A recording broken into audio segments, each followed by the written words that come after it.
Hi, fourth grade. Mrs. Bilger here for your reading lesson for Thursday. I hope you enjoyed your research yesterday on the Civil War. Even if you didn't get a chance to look at some of those resources, you might have a chance to look through that today. I just find it interesting. I think it really can connect to our PA history, which is great too, considering we didn't get a chance to visit Landis Valley this year. So I hope you enjoyed that. Today we are talking about deepening our understanding of historical fiction and how we can do that. So I know we talked about how images can really help you do that, and understanding the images and really looking at the images a little bit deeper, the background, what's taking place, what the people might be wearing, so forth and so on, especially when we looked at the tanks. So today I want to remind you that readers don't just limit themselves to the book that's actually in their hands. Readers gather resources on the run that will really help to deepen their comprehension. One important way to do this work is to read texts alongside of your novels, texts that can really add background knowledge to what it is you're reading. Okay, how do we do that? So, historical fiction readers deepen their understanding. Here's some ways you can do it. So, as you're reading, you can find places in the story where there are questions or where you have questions. So if I'm reading about the Civil War, or I'm reading about Anne Marie in the World War II in Denmark, wait, what's going on right here? What does this mean? So where I may stop and have questions or have wonders. Looking for a source, including parts of a bigger article. Are you looking at maps? Are you looking at images? Are you looking at different texts? Are you looking at articles? Reading just that part to gather information. So once you kind of go and collect all of that data, reading just one specific part that has important information for your question or your wonder that deals with your novel. And rethinking what happened in the book with just this information in mind. So with the information that you read alongside of your novel that you found is important and you gathered, reading your novel now and rethinking what happened in that novel that goes along with the information that you've gathered to really help you deepen that understanding of that historical fiction, that time period, whatever's taking place. So, an example in the book would be, and I know we didn't get to this part in Number of the Stars, but there's a part where Anna Marie's mom has in her basket a handkerchief, and the dogs that the soldiers have that are patrolling the streets with them to help sniff out people who are hiding. The handkerchief on it, the dogs smell it and they get excited at first, and then they kind of and they turn around and walk away, like disappointed almost and hurt almost. And then come to find out after doing some further research, I thought, well, why that handkerchief? Why did the dogs react that way? Well, it turns out that what they did to help hide people and to save the Jews, they put on this handkerchief a combination of blood and drugs. And what would happen is the blood would draw the dogs in to make them want to sniff it. And then once they sniffed it, then they also got the drug smell into their nostrils, and it actually tainted their smell, which in turn didn't allow them to find as many Jews that were hiding. So it was a tactic that actually saved a lot of lives. So if I wouldn't have done any research to help me understand that in that historical time period, I would have never realized that.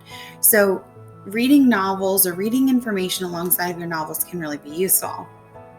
So thinking about some of the work that we did yesterday with the Civil War, as I was kind of tinkering around with that PBS site, I saw some maps of different battles. And I noticed specifically the Battle of Vicksburg and the Battle of Gettysburg.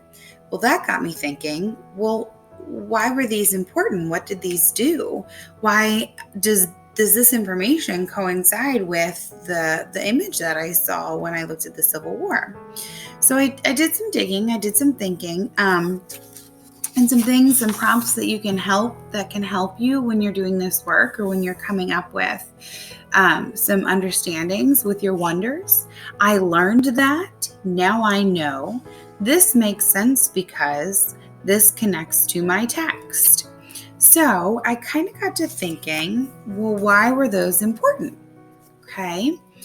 Well, here's what I found. So I wondered, why Vicksburg? What was so important about that battle? Even Gettysburg, really. So I did some digging to try to read alongside of a novel, and in this case, reading alongside of an image and just some research that I was doing to relate it for you. I learned quite a few things. So the Union troops attacked Vicksburg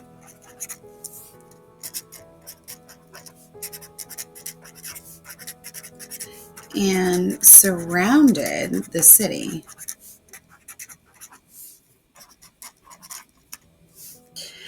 So the soldiers who were trapped began to starve because they couldn't get out to get supplies.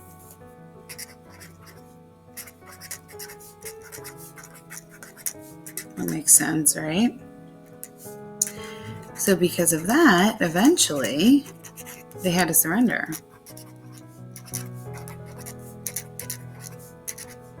Surrendered on July 4th.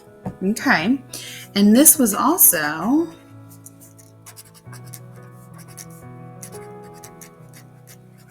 a turning point in the war.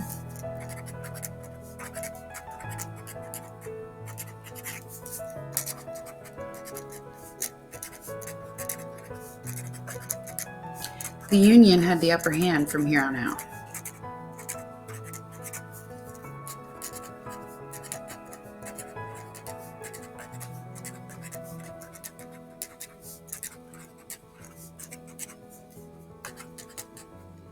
So if I go back to my prompts, I learned that. Now I know this makes sense because this connects to my text. So, I could add here, I learned that this was a battle that was a turning point, and that the Union had the upper hand. So I could add that in there. This makes sense because, so even though the image that we saw yesterday and we had some background knowledge on it, I could say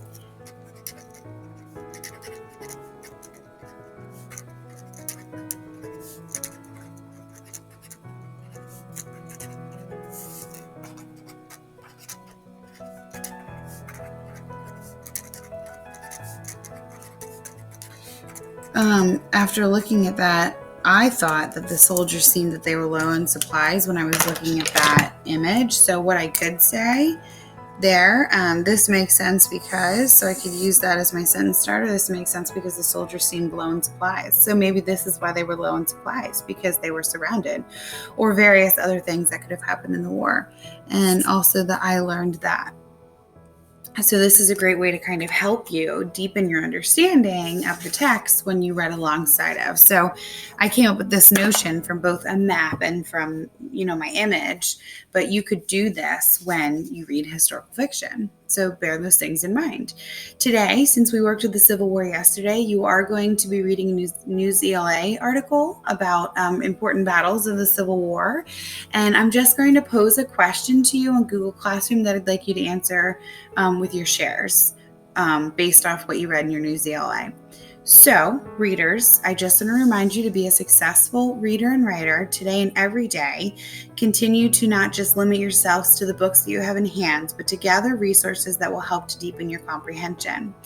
A way to do this is to read texts alongside of your novels, these texts that will really help deepen and add to your background knowledge. So have a great reading lesson today. Enjoy your article that I have for you posted on News ELA, and have a great day. Off you go.